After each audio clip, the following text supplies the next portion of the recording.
Into starting Derek and kind of how you assess his performance?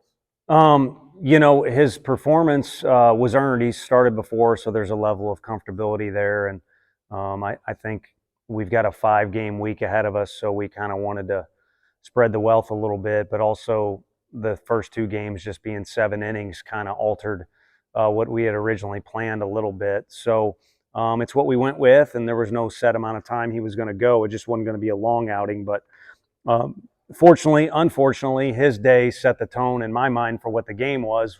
It was fortunate and unfortunate. It was a lot of highs and a lot of lows.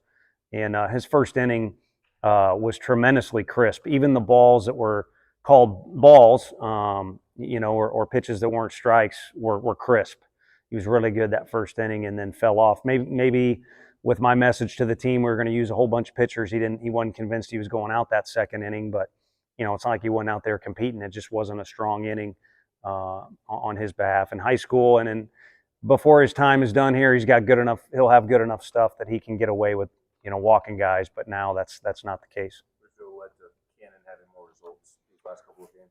I think, seeing him in here in the cage, I mean, he got here way too early. I can tell you that. He's the first person anywhere even close to this facility. But even in this cage, you see a guy laugh or you see a guy take a swing and kind of, you don't want him to slough it off. You want him to treat every, opportunity to swing as an opportunity to compete. But you can't treat one like it's the end of the world and one like it's not a big deal. There's got to be some consistency there. And I think he's fallen into that a little bit.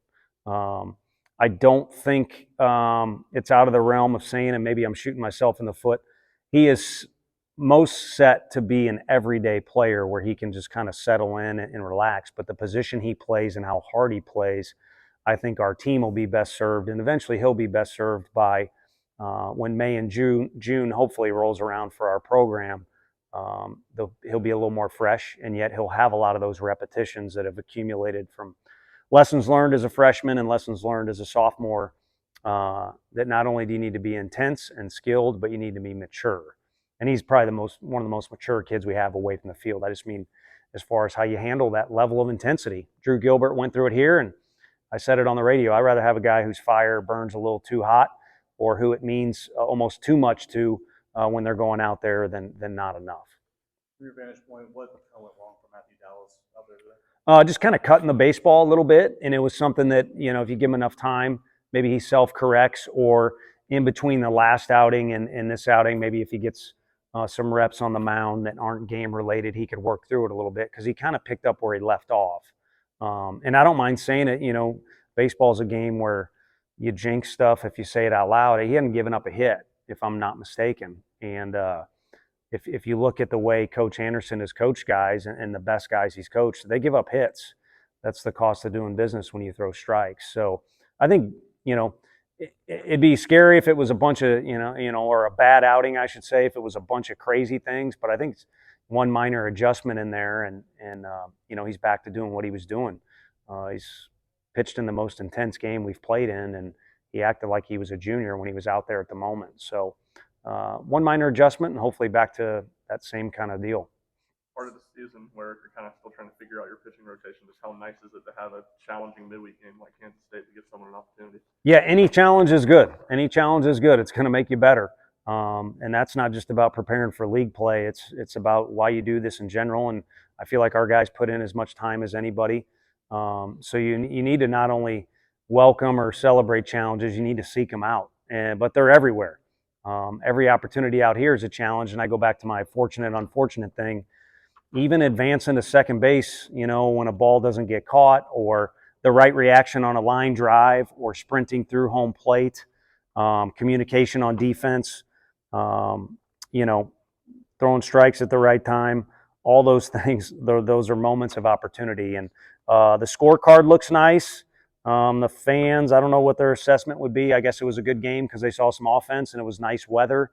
Augie Garrido's name behind me. If he was sitting in the stands today and actually watching the game, he would be very, very critical of our team. There was too many mistakes in there, and we just had enough talent to kind of wash over it. But there were too many mistakes embedded in there that were either a little lack of mental focus or lack of hustle, that ain't good. I wouldn't be standing here if my dad wasn't always yelling at me to hustle because I was a crappy player. So if we're worried about anything on Tuesday or Wednesday, or we got 5 games this week, so we got 5 opportunities to make sure we hustle and make sure you realize you're competing when you get your chance, because we got Backus or whoever. If you don't take advantage of your chance, there's other guys who can pitch or who can play for us out there. See from Marcus today. It was nice to be out there, you know. He had a couple different things from literally from toe to head, where he'd kind of not been 100%. So whether you guys know it or not, there's been days where we've been eager to get him out there, but it's, you know, let's say on the shelf, but let's wait till the next day type of thing. So just to get him out there was great. He's really showing bigger and better presence out there each time he gets out there, which I don't know why anyone wouldn't have when you're built like that and you can throw the ball the way that he does. But just repetitions is the key. He's from the north. He's had a couple injuries in his career. You could even throw COVID in there still in the mix. So just keep piling up the repetitions for that kid as it relates to his individual future. How nice was it to see Hunter draw that at bat that he had? I know you talked about him last night. Yeah. I feel like that was a good sign. That's who he is. I mean, I wouldn't accuse him of being, you know, in here pondering if he's anything else, but he's a fighter. And, you know, Blake Burke has a real classic swing, or a real good looking swing. I mean, everybody's who they are. I mean, Simo's as gifted mentally and physically as anyone. Hunter Ensley's got talent, but he's a fighter. And that at bat epitomizes what got him in the lineup in the first place when we were looking for somebody.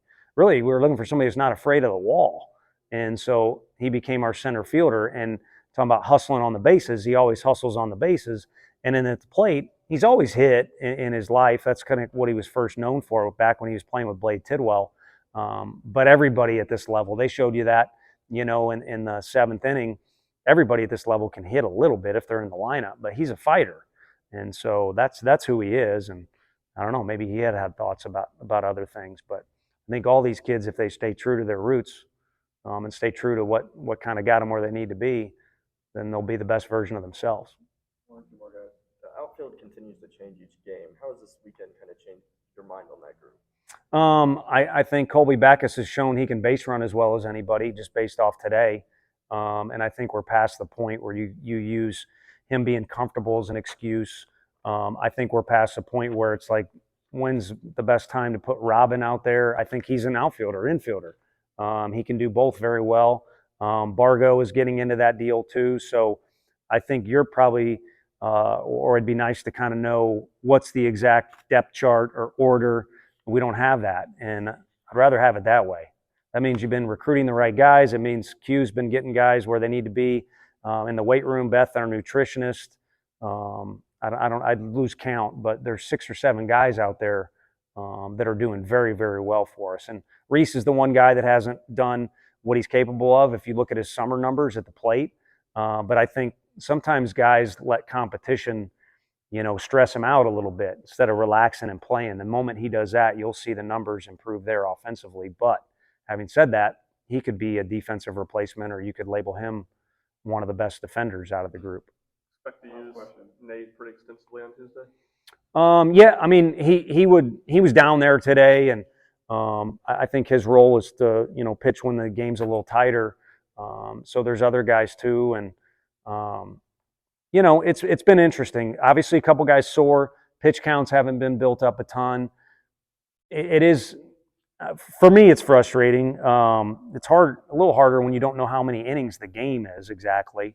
So I would just say that I don't know that I've handled the guys the right way.